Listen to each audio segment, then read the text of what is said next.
ಇಲ್ಲಿ ಮನೆಯಲ್ಲ ಶುರು ಮಾಡೋಣ.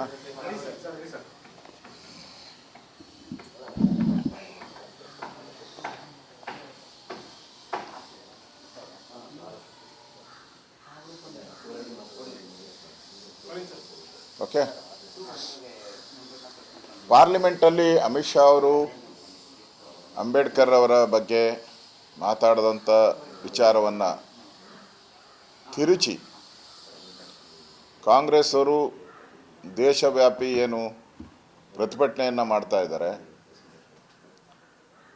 ಇದು ಅಂಬೇಡ್ಕರ್ ಅವರಿಗೆ ಬರೆದಂಥ ದ್ರೋಹ ಅಂತ ನಾನು ಹೇಳೋಕ್ಕೆ ಇಷ್ಟಪಡ್ತೀನಿ.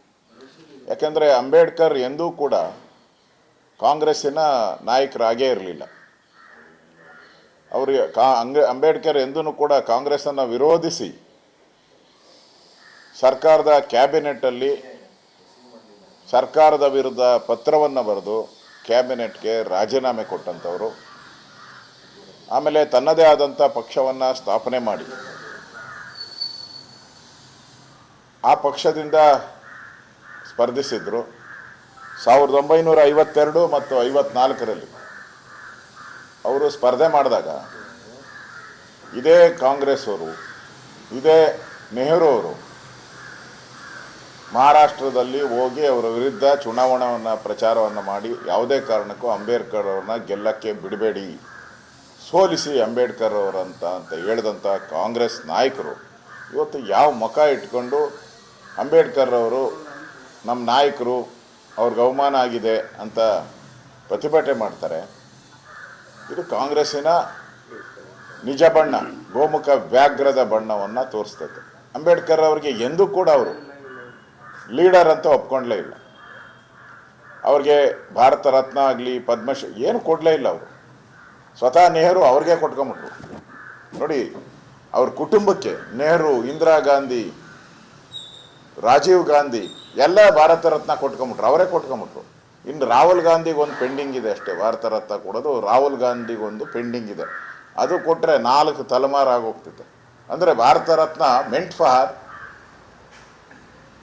ಇವ್ರ ಕುಟುಂಬ, ಗಾಂಧಿ ಇಂದಿರಾ ಗಾಂಧಿ ಕುಟುಂಬಕ್ಕೆ ಅದು ಮೆಂಟ್ ಫಾರ್, ಅದಕ್ಕೆ ರಿಸರ್ವ್ ಅನ್ನೋ ರೀತಿ ಇವರ ನಡವಳಿಕೆ ನಡೆದಿದೆ. ಅದರಿಂದ ಇವತ್ತು ಅಂಬೇಡ್ಕರ್ ಅವರ ವಿಚಾರವಾಗಿ ನರೇಂದ್ರ ಮೋದಿಯವರು ತೆಗೆದುಕೊಂಡ ನಿಲುವಿಂದ ಇವತ್ತು ಅಂಬೇಡ್ಕರ್ ಅವರ ಸಂವಿಧಾನಕ್ಕೆ ಗೌರವ ಕೊಡೋ ರೀತಿ ಆಡಳಿತವನ್ನು ಮಾಡ್ತಾ ಇದ್ದಾರೆ ಮತ್ತು ಅವರೆಲ್ಲ ಪುಣ್ಯ ಸ್ಥಳಗಳನ್ನು ಅಭಿವೃದ್ಧಿ ಮಾಡಿದ್ದಾರೆ. ದೇಶಕ್ಕೆ ಮಾದರಿ ಆಗೋ ರೀತಿ ಅಂಬೇಡ್ಕರ್ ಅವರ ವಿಚಾರಗಳನ್ನು ತಂದಿದ್ದಾರೆ. ಇವತ್ತು ಏನು ಕಾಂಗ್ರೆಸ್ ಅವರು ಅಂಬೇಡ್ಕರ್ ಅವರ ಫೋಟೋ ಇಟ್ಕೊಂಡ್ಬಂದರು, ಅವತ್ತು ಮೊದಲು ಕಾಂಗ್ರೆಸ್, ನೆಹರು ಕಾಲದ ಕಾಂಗ್ರೆಸ್ ಅವತ್ತ್ಯಾಕೆ ಅಂಬೇಡ್ಕರ್ ಫೋಟೋವನ್ನು ಇಡಲಿಲ್ಲ? ಇವತ್ತವರೆಗೂ ಅವ್ರು ರಾಜೀನಾಮೆ ಯಾಕೆ ಕೊಟ್ಟರು ಅಂತ ಆ ಪತ್ರವನ್ನೇ ಬಿಡುಗಡೆ ಆಗಿಲ್ಲ ಇದುವರೆಗೂ. ಅದನ್ನು ಮುಚ್ಚಾಕ್ಬಿಟ್ರು. ಅವತ್ತು ರಾಜೀನಾಮೆ ಪತ್ರದಲ್ಲಿ ಸುದೀರ್ಘವಾದಂಥ ಪತ್ರವನ್ನು ಅವ್ರು ಬರೆದಿದ್ರು, ಅದನ್ನು ಮುಚ್ಚಾಕಿದ್ರು. ಎಂದಾದರೂ ನೆಹರು ಅವರು ಅಂಬೇಡ್ಕರ್ ಅವರ ಫೋಟೋ ಇಟ್ಕೊಂಡಿರೋದು, ಅಂಬೇಡ್ಕರ್ ಅವರನ್ನು ಹೊಗಳಿರೋ ಅಂಥದ್ದು ಎಂದಾದರೂ ಇದೆಯಾ? ಎಂದೂ ಇಲ್ಲ. ಈಗ ಹೊಸದಾಗಿ ವೋಟ್ ಬ್ಯಾಂಕ್ಗೋಸ್ಕರ, ವೋಟ್ ಪಾಲಿಟಿಕ್ಸ್ಗೋಸ್ಕರ ಅಂಬೇಡ್ಕರ್ ಹೆಸರನ್ನು ತರುವಂಥದ್ದು ಕಾಂಗ್ರೆಸ್ಗೆ ನಿಜಕ್ಕೂ ನಾಚಿಕೆ ಆಗಬೇಕು. ಈ ಥರ ಅಂಬೇಡ್ಕರ್ ಹೆಸರನ್ನು ದುರುಪಯೋಗ ಮಾಡಿಕೊಂಡು ವೋಟ್ ಪಾಲಿಟಿಕ್ಸ್ ಮಾಡ್ತಾ ಇರೋ ಕಾಂಗ್ರೆಸ್ ಜನಕ್ಕೆ ಜನ ಸರಿಯಾದಂಥ ಪಾಠವನ್ನು ಸರಿಯಾದ ಸಮಯದಲ್ಲಿ ಕಳಿಸ್ತಾರೆ ಅನ್ನೋ ಮಾತನ್ನು ಈ ಸಂದರ್ಭದಲ್ಲಿ ಹೇಳ್ತಾ ಇದ್ದೀನಿ.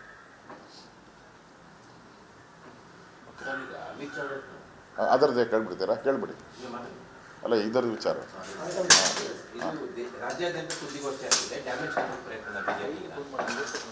ಇಲ್ಲಿ ಡ್ಯಾಮೇಜ್ ಆಗಿದ್ರೆ ತಾನೇ ಕಂಟ್ರೋಲ್ ಮಾಡೋದು. ಡ್ಯಾಮೇಜೇ ಆಗಿಲ್ಲ. ಈಗ ಅಮಿತ್ ಶಾ ಅವರಾಗಲಿ ನರೇಂದ್ರ ಮೋದಿ ಅವರಾಗಲಿ ಎಂದಾದರೂ ಅಂಬೇಡ್ಕರ್ ಅವರ ಸೋಲಿಸಿ ಅಂತ ಏನಾನ ಹೇಳಿದಾರ? ಅವ್ರನ್ನ ಸೋಲಿಸಿ ಅಂತ ಹೇಳಿದವ್ರು ಕಾಂಗ್ರೆಸ್ಗೆ ಅವಮಾನ ಆಗಬೇಕು. ಮತ್ತು ಭಾರತ ರತ್ನ ಕೊಟ್ಟವ್ರು ಯಾರು? ಅವರ ಪಂಚಪೀಠಗಳನ್ನು ಅಭಿವೃದ್ಧಿ ಮಾಡಿದ್ದ್ಯಾರು? ಅದು BJP ಅವರು.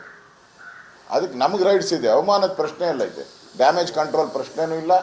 ನಾವು ಅವರ 5 ಪಂಚ ಪುಣ್ಯ ಸ್ಥಳಗಳನ್ನು ಅಭಿವೃದ್ಧಿ ಮಾಡಿದ್ದೀರಿ. ನಮ್ಮ ಬೆಂಬಲಿತ ಸರ್ಕಾರ ಇದ್ದಾಗ ಭಾರತ ರತ್ನ ಕೊಟ್ಟಿದ್ದೀರಿ. ಸ್ವತಃ ಮೋದಿಯವರು ಸಂವಿಧಾನದ ಮೇಲೆ ನಮಸ್ಕಾರ ಮಾಡಿ ಇದೊಂದು ಭಗವದ್ಗೀತೆ ಇದ್ದಂಗೆ ನಮಗೆ ಅಂತ ಹೇಳಿದ್ದಾರೆ. ಇದೆಲ್ಲನೂ ಕೂಡ ನಾವು ಅಂಬೇಡ್ಕರ್ ಸಿದ್ಧಾಂತದ ಪರವಾಗಿರೋರು. ಅವರು ಕಾಂಗ್ರೆಸ್ ಅವರು ಅಂಬೇಡ್ಕರನ್ನು ಸೋಲಿಸಿ ಅಂಬೇಡ್ಕರ್ ಅವ್ರನ್ನ ಕ್ಯಾಬಿನೆಟ್ಟಿಂದ ಯಾಕೆ ಕೈ ಬಿಟ್ಟರು? ಅವತ್ತು ಅವ್ರ ನಾಯಕರಾಗಿದ್ದರೆ ಅಂಬೇಡ್ಕರ್ನ ಯಾಕೆ ಕೈ ಬಿಟ್ರಿ?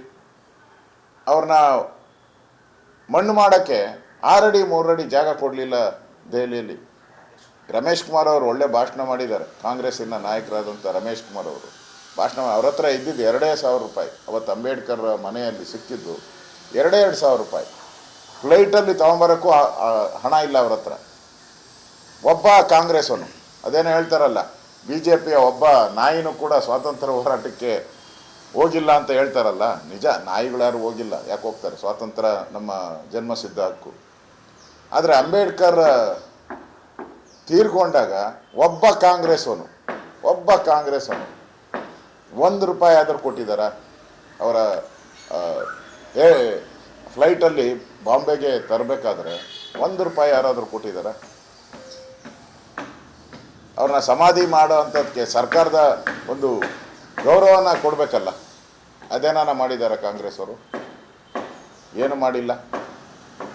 ಇವರ ವಂಶಕ್ಕಾದರೆ ಏನು ಭಾರತ ದೇಶನ ಇವ್ರ ವಂಶಾಡಳಿತಕ್ಕೆ ಬರ್ಕೊಂಬಿಟ್ಟವ್ರು. ಇವರು ಸಂವಿಧಾನದಲ್ಲೇ ತಿದ್ದುಪಡಿ ಮಾಡ್ಕೊಂಬಿಟ್ಟವ್ರು, ನಮ್ಮ ವಂಶಕ್ಕೆ ಮಾತ್ರ ಭಾರತ ದೇಶ ಸೇರಿದ್ದು ಅಂತೇಳಿ. ಇವರ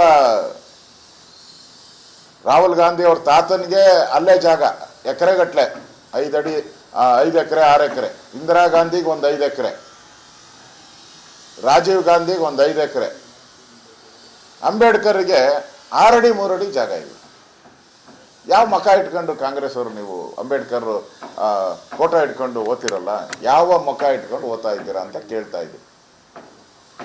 ಅಮಿತ್ ಶಾ ಅವರು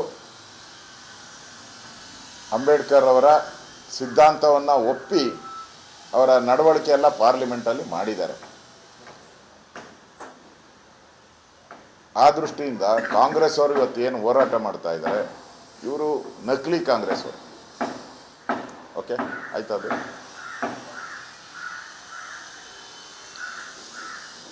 ಕಾಂಗ್ರೆಸ್ ಪಾರ್ಟಿ, ಗಾಂಧೀಜಿಯವರು ಬೆಳಗಾವಿಗೆ ಬಂದು 100 ವರ್ಷ ಆಗಿದೆ ಕಾಂಗ್ರೆಸ್ ಅಧಿವೇಶನದಲ್ಲಿ ಅಧ್ಯಕ್ಷರಾಗಿ ಅಂಥೇಳಿ ಸಮಾವೇಶಗಳನ್ನು ಮಾಡ್ತಾ ಇದ್ದಾರೆ.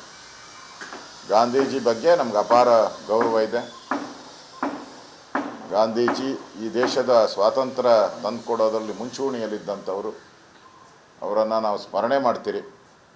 ಆದರೆ ಇಲ್ಲಿರೋ ಅಂಥದ್ದು ನಕಲಿ ಕಾಂಗ್ರೆಸ್ ಅವರು. ಇವರು ಮಹಾತ್ಮ ಗಾಂಧೀಜಿಯವರು ಹೇಳಿದರು, ಇದು ಸ್ವಾತಂತ್ರ್ಯ ಹೋರಾಟಕ್ಕೆ ಮಾಡಿದಂಥ ಒಂದು ಪಾರ್ಟಿ. ಇದು ಸ್ವಾತಂತ್ರ್ಯ ಸಿಕ್ಕಿದ ಮೇಲೆ ಇದನ್ನು ವಿಸರ್ಜನೆ ಮಾಡಿ ಅಂತೇಳಿ ಮಹಾತ್ಮ ಗಾಂಧೀಜಿಯವರು ಹಲವಾರು ಬಾರಿ ಹೇಳಿದ್ದಾರೆ. ಆದರೆ ಈ ನಕಲಿ ಗಾಂಧಿಗಳು, ಇವ್ರು ಗಾಂಧಿ ಅಂತ ಇವ್ರ ಹೆಸರು ಹೆಂಗೆ ಬಂತು ಅಂತಲೂ ಗೊತ್ತಿಲ್ಲ. ಇವ್ರ ಪೂರ್ವಜರು ಯಾರು? ಇಂದಿರಾ ಗಾಂಧಿ ಪೂರ್ವಜರು ಯಾರು? ರಾಹುಲ್ ಗಾಂಧಿ, ರಾಜೀವ್ ಗಾಂಧಿ ಪೂರ್ವಜರು ಯಾರು? ಅವ್ರ ಹೆಸರೇ ಇಲ್ಲ ಪಕ್ಕದಲ್ಲಿ. ಇವ್ರು ನಕಲಿ ಗಾಂಧಿ ಅಂತ ಇಟ್ಕೊಂಬಿಟ್ರು. ಆ ಹೆಸರಲ್ಲಿ ಇವತ್ತು ಬೆಳಗಾವಿಯಲ್ಲಿ ಏನು ಸಮ್ಮೇಳನ ಮಾಡ್ತಾ ಇದ್ದಾರೆ. Gandhiji very simple. ಅವರ ಜೀವನ ಪೂರ್ತಿ ಅವ್ರ ಮೈ ಮೇಲೆ ಪಂಚೆ, ಒಂದು ಶಾಲು ಇದು ಬಿಟ್ಟರೆ, ಖಾದಿ ಬಿಟ್ಟರೆ ಏನೂ ಇರಲಿಲ್ಲ. ಅವ್ರ ಜೀವನ ಪೂರ್ತಿ ಭಾಳ ಸಿಂಪಲ್ ಆಗಿ ಹೋದಂಥವ್ರು. ಇವರು ಇಲ್ಲಿ ಆಡಂಬರದ ಮಹಾಪೂರನೇ ಹರಿದು ಬರ್ತಾ ಇದೆ ಆಡಂಬರ. ಗಾಂಧೀಜಿ ಏನು ಸಿದ್ಧಾಂತ ಹೇಳಿದ್ರು? ಗ್ರಾಮ ರಾಜ್ಯ ಅಂತ ಹೇಳಿದ್ರು. ಗ್ರಾಮ ರಾಜ್ಯ ಹೋಗಿ ಇವರು ಆಡಂಬರದ ರಾಜ್ಯವನ್ನು ಮಾಡ್ತಾ ಇದ್ದಾರೆ. ಅದು ಎಲ್ಲ ಯಾರನ್ನು ಕರೆದಿರೋ ಅಂಥದ್ದು? ಮಲ್ಲಿಕಾರ್ಜುನ ಖರ್ಗೆ ಅವರು,